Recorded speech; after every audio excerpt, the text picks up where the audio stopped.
লুট করে লই দিতেছে না আমি বাড়াচ্ছি আমার আমার আপনি এই করে কি আছে সারা বিএনপি করে খাইছে এখানে সারা বিএনপি ভোট পাইবে না কোন কারণে যারা বরগুনা বরিশাল বিভাগে সব নষ্ট করছে দেশবাসী সকলের কাছে আমার একটি আবেদন আমাকে এন থেকে মুক্তি দিন আমার এন থেকে মুক্তি দেন আসমতে আমার নির্যাতনটা সে বিএনপির বড় নেতা প্রধানমন্ত্রী শেখ হাসিনাকে ক্ষমতা থেকে সরিয়ে দেওয়ার পরে সারা বাংলাদেশে যত মব হয়েছে, চাঁদাবাজি হয়েছে, বাজারঘাট দখল, গরুর হাট দখল, মাছের লিজ দখল, ব্যবসা কোম্পানি দখল, স্কুল কলেজের গভর্নিং বডি দখল, আওয়ামী লীগ এবং হিন্দু সম্প্রদায়ের জমিজমা দখল, এইগুলো যে কাজটি বংশলে করেছে তাতে মনে হয় যেন দেশটাই দখল করে ফেলেছে। তাদের নেতা জনাব তারেক রহমান তার নির্দেশে বহু দলীয় নেতাকর্মীদের বহিষ্কার করেও এই দখল বাণিজ্য বন্ধ করা যায়নি। দর্শক, দেশের প্রায় বিএনপির সমর্থন করত যে সকল নাগরিকগণ তার প্রায় 50% মানুষ এখন বিএনপিকে দেখতে পারে না। এর কারণ কি? আসলে বিএনপি কেন সকলের কাছে এত ঘৃণার পাত্র হলো? এর মধ্যে জানা গিয়েছে একটি জরিপে উঠে এসেছে যেখানে 50% মানুষ যারা আগে বিএনপি করত তারা এখন বিএনপি থেকে মুক্তি চায়। কারণ হিসেবে চাঁদাবাজ 5 আগস্টের পরে যখন সাবেক প্রধানমন্ত্রী শেখ হাসিনা দেশ ছেড়ে চলে যায় এরপর থেকে চাঁদাবাজি থেকে শুরু করে এমন কোনো নৈরাজ্য নাই যার সাথে বিএনপি জড়িত নাই। এমনকি বৃদ্ধ মা বাবাকেও নিয়মিত কি পরিমাণ টর্চার করতেছেন সেটি আজকের ভিডিওতে ফুটিয়ে তোলার চেষ্টা করব। ধৈর্য সহকারে আশা করি সকলে সম্পূর্ণ ভিডিওটি দেখবেন। এরকম নিত্য নতুন ভিডিও পেতে চ্যানেলটি সাবস্ক্রাইব করুন। নীরব অভ্যুত্থানে দুটি দল চূড়ান্তভাবে বিনাশ হয়ে গেল জনগণের কাছ থেকে, এটাই কিন্তু বাস্তবতা। 2024-এর 5 আগস্ট প্রধানমন্ত্রী শেখ হাসিনাকে ক্ষমতা থেকে সরিয়ে দেওয়ার পরে সারা বাংলাদেশে যত মব হয়েছে, চাঁদাবাজি হয়েছে, বাজারঘাট দখল, গরুর হাট দখল, মাছের লিজ দখল, ব্যবসা কোম্পানি দখল, স্কুল কলেজের গভর্নিং বডি দখল,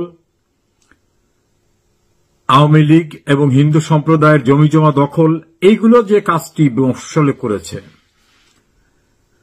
তাতে মনে হয় যেন দেশটাই দখল করে ফেলেছে।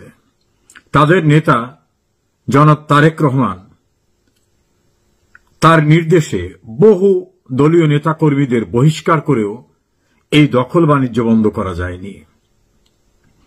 অপরদিকে জামাত ইসলামী তারাও ভয়াবহ দখল করেছে।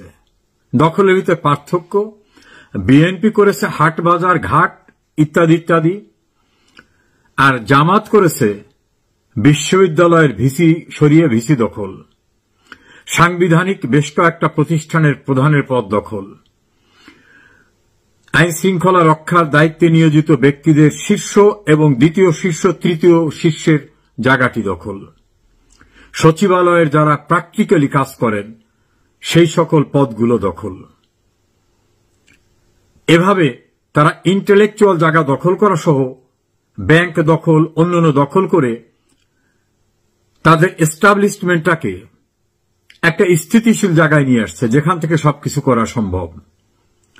আর বিএনপির মাঠ পর্যায়ের নেতাকর্মীরা তারা ব্যস্ত হয়ে গেছেন স্বল্প পরিসরে অর্থবিত্ত লুটপাট করতে। এতে এতটা ইমেজ সংকট হয়ে গেছে, জামাত তো ক্ষমতায় যাবে এমন অবস্থায় ছিল না।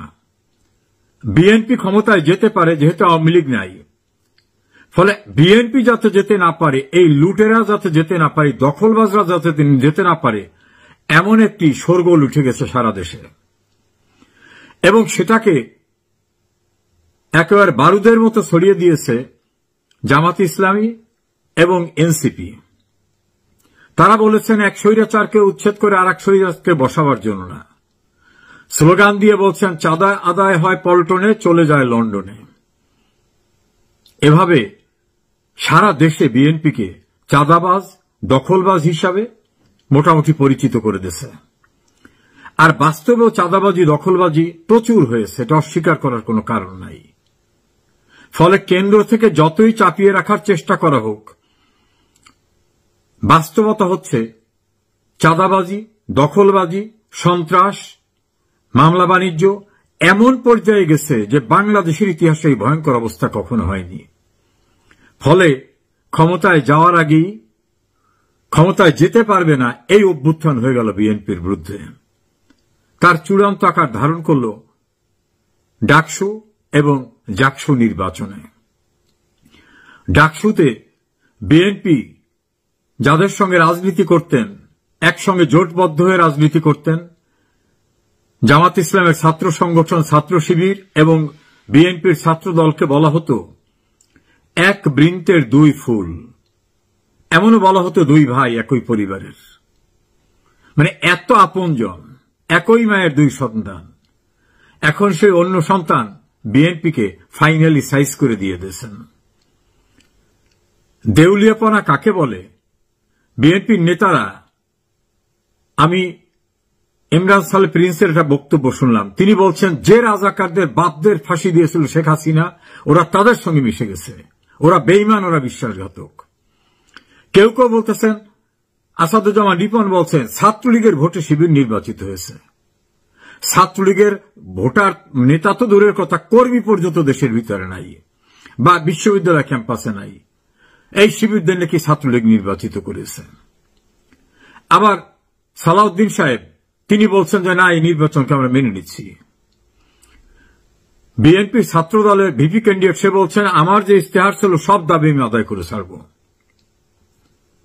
ভয়ঙ্কর পরিস্থিতির ভিতরে অভ্যুত্থান হয়ে গেল, ক্ষমতায় যাবে শুধু চেয়ারটায় বসতে বাকি, এমন একটি দলকে ক্ষমতায় যেতে পারবে না এমন একটি অভ্যুত্থানের ঘটনা ঘটিয়ে দিল দেশের মানুষ এবং গুরুত্বপূর্ণ ভূমিকা পালন করল তাদের দীর্ঘদিনের রাখি বন্ধন হরিহর আত্মা যাদের সঙ্গে, সেই জামাত এবং জামাতের ছাত্র সংগঠন। ফলে শেখ হাসিনাকে সরাবার জন্য অভ্যুত্থান করেছিলেন এই গল্প যারা করতেন, তারা এখন দেখলেন জনরোষের অভ্যুত্থানে সেই অংশের একটি অংশ ইতোমধ্যেই হেরে গেল। দ্বিতীয়টা, অভ্যুত্থানের মালিকানা দাবি করা যারা, NCP, kings party, doctor Mohammad ইউনূসের পার্টি, তাদের খোঁজ খবর পাওয়া যাচ্ছে না। আপনারা জানেন কেউ কোথায় আছে? তাদের একটা ছাত্র সংগঠন আছে, এটার নাম হল বাগসাস, বাংলাদেশ গণতান্ত্রিক ছাত্র সংসদ, এইরকম নামটা। তারা ডাকসুতে নির্বাচন করেছেন। তারা বুক ফুলিয়ে বলছিলেন শেখ হাসিনাকে উচ্ছেদ করেছি আমরা, জুলাই আগস্ট কেউ করতে পারে না, বিএনপি না কেউ না, এটা আমাদের অর্জন, কাজী মানুষ এখন আমাদের দিক তাকিয়ে আছে। এখন তাদের ভোটের ফলাফল খুঁজলাম, নিচের দিক থেকে প্রথম হওয়ার মতো অবস্থায়। দর্শক, এতক্ষণ পর্যন্ত আপনারা শুনলেন একজন বিচারকের মুখ থেকে যে কিভাবে বিএনপি এবং জামাত এই দেশটাকে দখল করার পায়তারা করেছিল এবং এখনো করছে। বিস্তারিত আপনাদের মতামত জানাবেন কমেন্টস বক্সে। আজকের মতো এখানে বিদায় নিচ্ছি।